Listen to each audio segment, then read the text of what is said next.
Assalamualaikum warahmatullahi wabarakatuh. Perkenalkan, nama saya Muhammad Rendani. Pada video kali ini saya akan mempresentasikan penerapan fungsi dan prosedur dalam sistem basis data yang sudah saya buat. Nah, sistem basis data yang sudah saya buat yaitu sistem project management menggunakan PG Admin nih guys. Nah, jadi dalam sistem ini terdapat 5 tabel, yaitu tabel user, tabel project member, task, dan comment. Nah, masing-masing ini telah saya beri data dummy untuk digunakan pengujian fungsi dan prosedur yang telah saya buat. Nah, jadi pertama saya akan membuat fungsi pertama, yaitu fungsi hitung jumlah tas. Nah, langsung aja kita membuat untuk fungsinya. Create or replace function kita kasih nama fungsinya yaitu hitung jumlah tas dengan parameternya p id project seperti ini, lalu return in as $. Oke. Setelah itu kita declare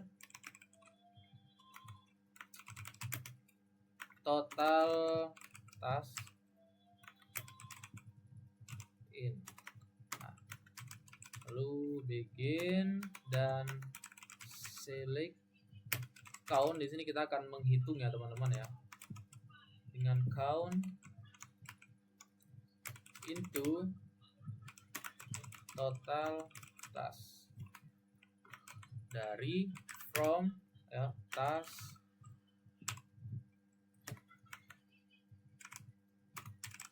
yang dimana ID project sama dengan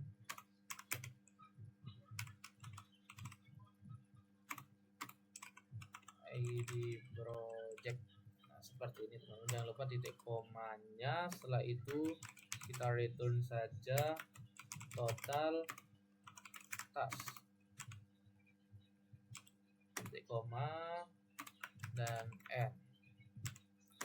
Untuk penutup kita menggunakan seperti ini guys. Nah, ini karena kita menggunakan language ya, bahasa PL PGSIL seperti ini. Lalu kita run saja untuk fungsinya.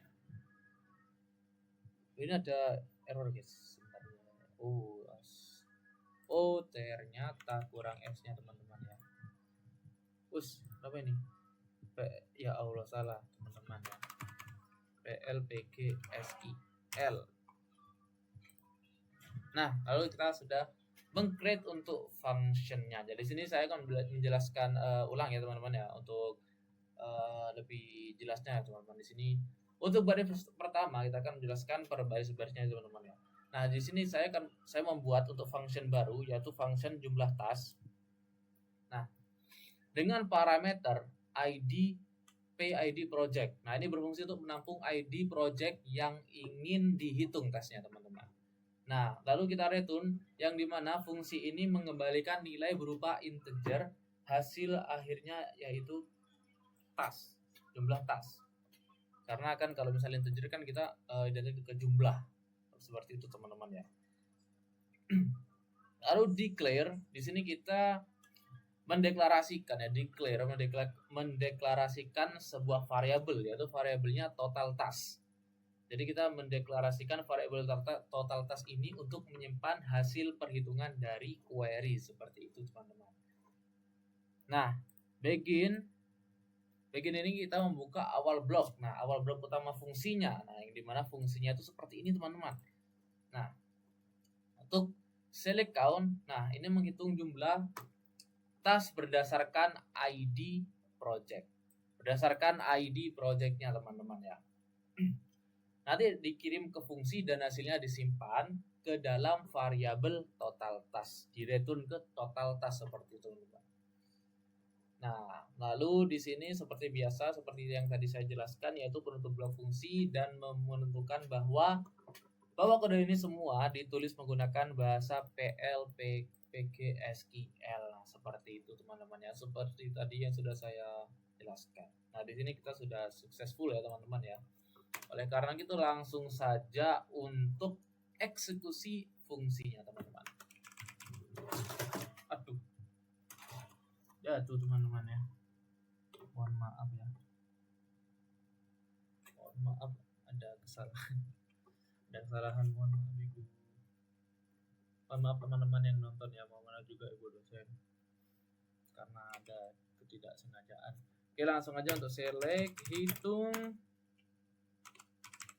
jumlah tas 1 seperti ini teman-teman. Jangan lupa titik kurungnya, titik kurung, titik komanya teman-teman. Nah, di sini saya akan membagi fungsi dengan parameter 1. Dengan parameter 1. Ini untuk menghitung jumlah tas yang dimiliki project dengan ID project 1. Langsung saja kita execution. Nah, sudah terlihat.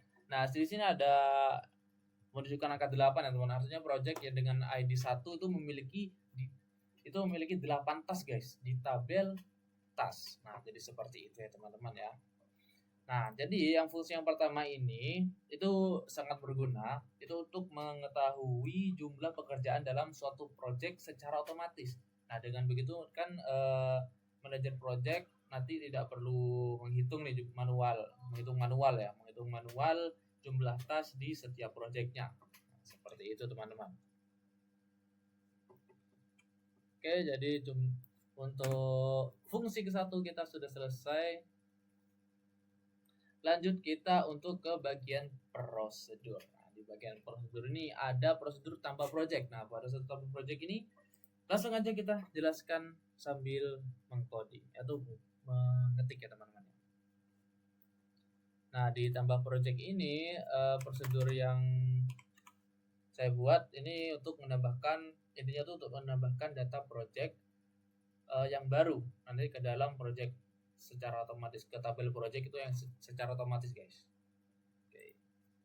Jadi sengaja kita create kembali or replace.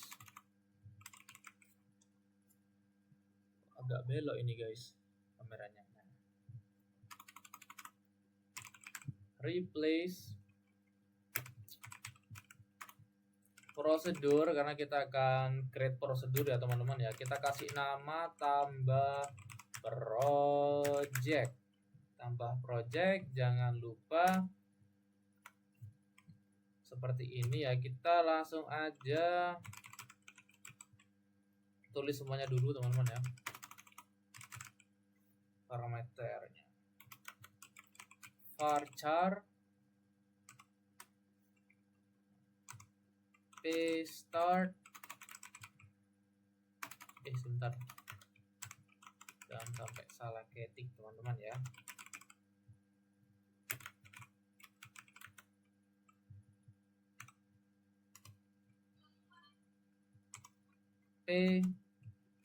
Status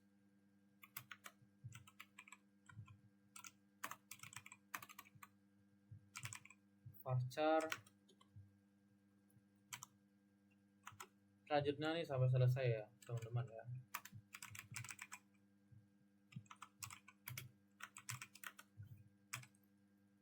Oke, seperti ini. Dan jangan lupa untuk kasih penutup ini guys.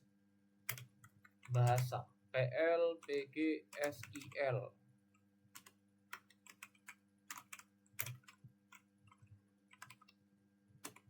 Begin kita lagi.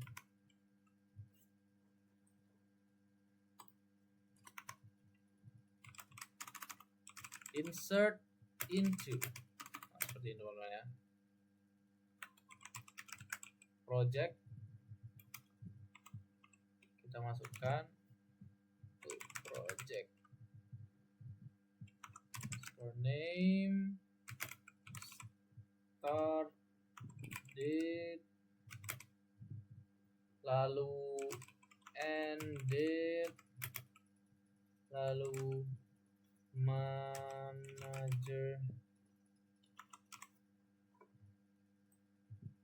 ID, sebentar, ID Setelah itu values.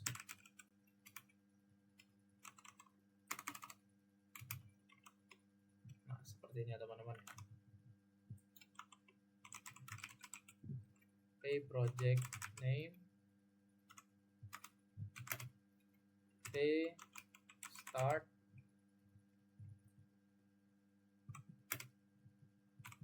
apa itu lagi, end date,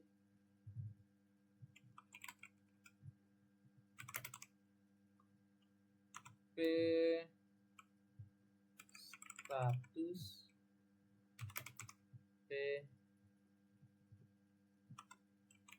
manager ID.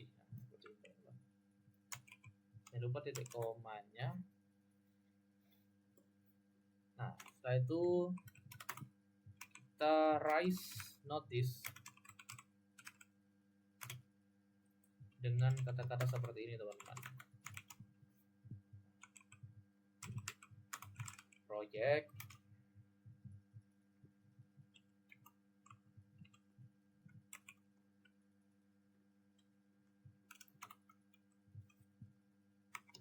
sebentar, ini salah ya teman-teman ya.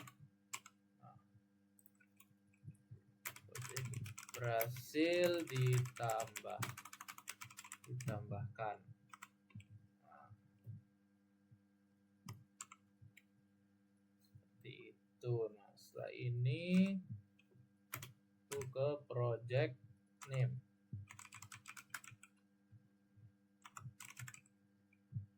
Nah, lalu langsung aja untuk end beginnya teman-teman.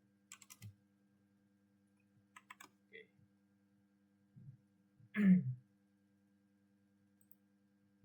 Nah, di sini sudah clear untuk create-nya teman-teman, create prosedurnya teman-teman. Jadi di sini kita sudah untuk membuat prosedur yang namanya itu tambah project, dan di sini parameternya ada 4 parameter ya teman-teman ya.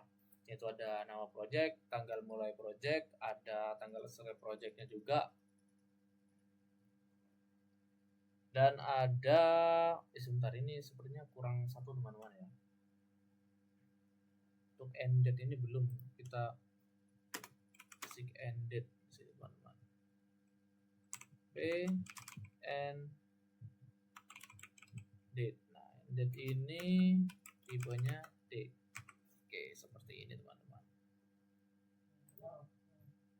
Oke.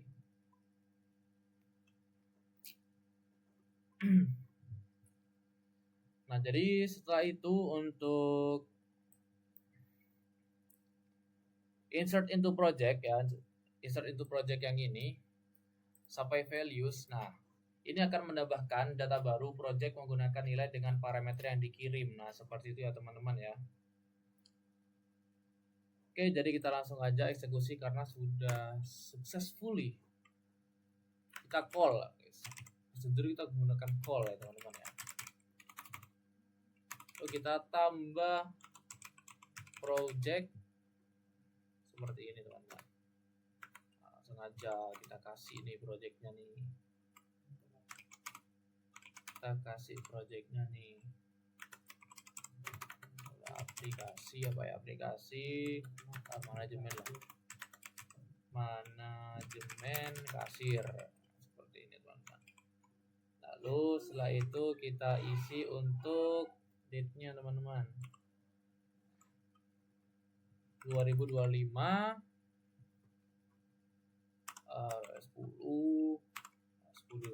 tanggal cantik ya teman-teman ya. Oke, di sini juga kita kasih tahun 1230.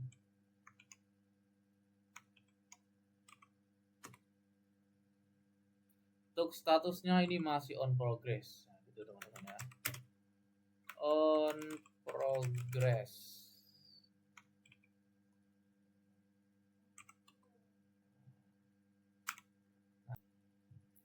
Oke guys, jadi di sini kita langsung aja untuk call prosedurnya. Nah, ini sudah successful teman-teman ya. Kita juga bisa tambahkan untuk ke ID yang lain di sini, misalnya ID 4 ya, untuk aplikasi membaca literasi misal guys. Dan statusnya sudah selesai. Nah, langsung aja, dan ini sudah juga successfully teman-teman ya. Nah, jadi tabel project, jadi sekarang ini memiliki data project guys, atau project baru sesuai input yang kita masukkan lewat prosedur. Nah, jadi prosedur ini yang sudah saya buat itu membantu mempermudah proses penambahan data baru ke dalam tabel tanpa harus menulis query panjang. Nah, prosedur ini juga bisa digunakan kalian untuk kembali oleh aplikasi front end agar data project baru langsung masuk secara otomatis. Jadi seperti itu ya teman-teman ya. Jadi bisa kita simpulkan dari fungsi dan prosedur yang sudah kita buat. Jadi fungsi ini digunakan untuk mengembalikan suatu nilai yang tadi itu ya guys ya. Itu yang pertama, itu untuk mengembalikan suatu nilai hasil perhitungan seperti menghitung jumlah tas. Nah, untuk yang prosedur ini digunakan untuk menjalankan perintah tertentu tanpa mengembalikan nilai seperti menambah proyek baru. Nah, dengan menggunakan fungsi dan prosedur ini, pengolahan data dan sistem manajemen itu akan berubah menjadi lebih efisien, lebih rapi, dan pastinya lebih mudah diotomatisasi. Nah, sekian penjelasan dari saya. Kurang lebihnya mohon maaf apabila ada kesalahan kata maupun perbuatan yang sudah saya lakukan. Mohon maaf sebesar-besarnya. Wassalamualaikum warahmatullahi wabarakatuh.